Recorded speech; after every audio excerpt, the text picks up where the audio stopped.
اہل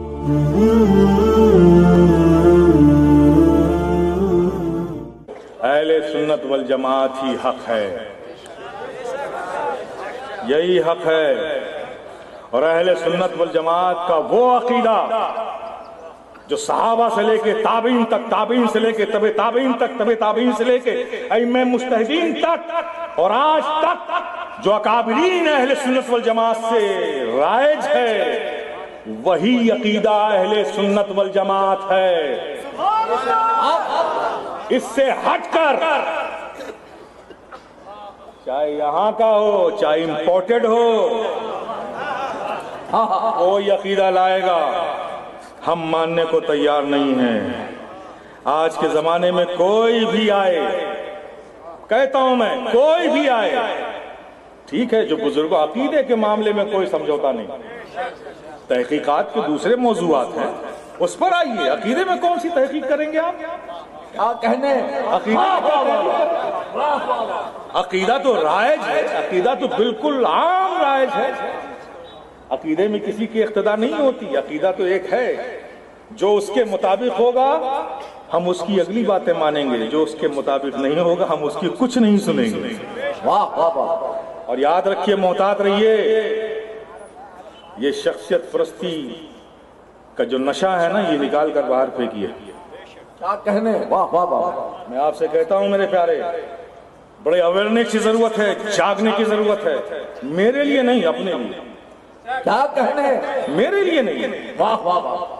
میرے لیے نہیں، فائدہ ہے تو آپ کو ہے، نقصان ہوگا تو آپ کو ہے۔ یہ معمولات کا مسئلہ نہیں ہے کہ اگر غلط معلومات آپ کے ہو گئے تو آپ، معمولات اگر غلط ہوں گے تو آپ گنہگار بنو گے، کیا کہنے؟ لیکن عقائد اگر خراب ہو گئے، ایمان کو خطرہ ہے، اور ایمان اگر نکل گیا بدنصیبی سے تو یاد رکھو نہ کوئی نسبت کام آئے گی، کوئی نسبت، کوئی عمل، اعمال حسنہ، ہماری عبادتیں کچھ کام نہیں آئے گی۔ ارے انتہا تو یہ ہے کہ حشر میں نبی کی شفاعت بھی نہیں ملے گی۔ ایمان ہے تو نسبتیں بھی کام آئیں گی، اعمال بھی کام آئیں گے، آقا کی شفاعت کے بھی تم حقدار بنے گا۔ بڑا نازک مسئلہ ہے، اسے ذہن میں رکھو، عقائد میں کوئی سمجھوتا نہیں ہو سکتا۔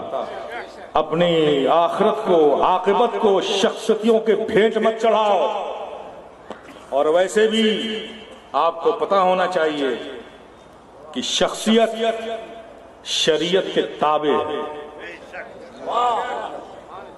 شریعت سے مقدم کچھ نہیں ہے۔ یاد رکھو، میں خود علی کی اولاد ہوں،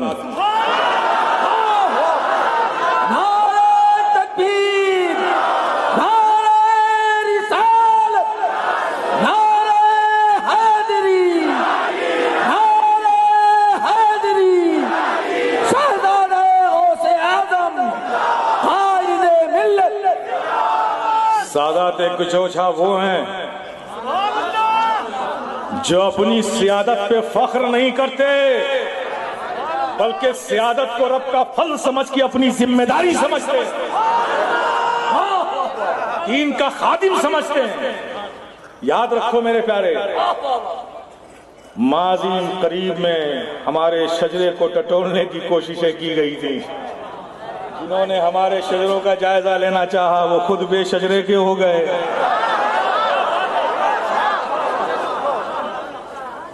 لیکن ہمیں پتہ ہے ہمارے جد کریم کی زندگی کیا تھی، ان کی زندگی کا مقصد کیا تھا، ان کے لیے عزیز سب سے زیادہ کیا چیز تھی، یہ ہم نے کسی اور سے نہیں، ہم نے علی ہی سے سیکھا ہے، ہم نے حسنین کریمین ہی سے سیکھا ہے۔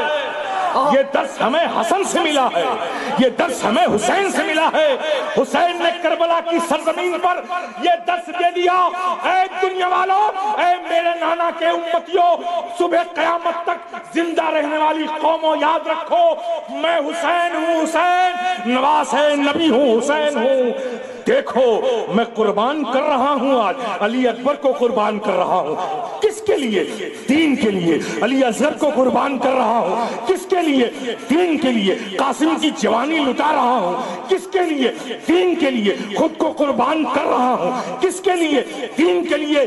دیکھ لو لوگوں، اے مجھ سے محبت کرنے والوں، میں حسین ہوں، اور حسین کے نزدیک بھتیجے سے زیادہ دین محبوب ہے، بیٹے سے زیادہ دین محبوب ہے، کم سن علی اصغر سے زیادہ دین محبوب ہے، اپنی جان سے زیادہ دین محبوب ہے.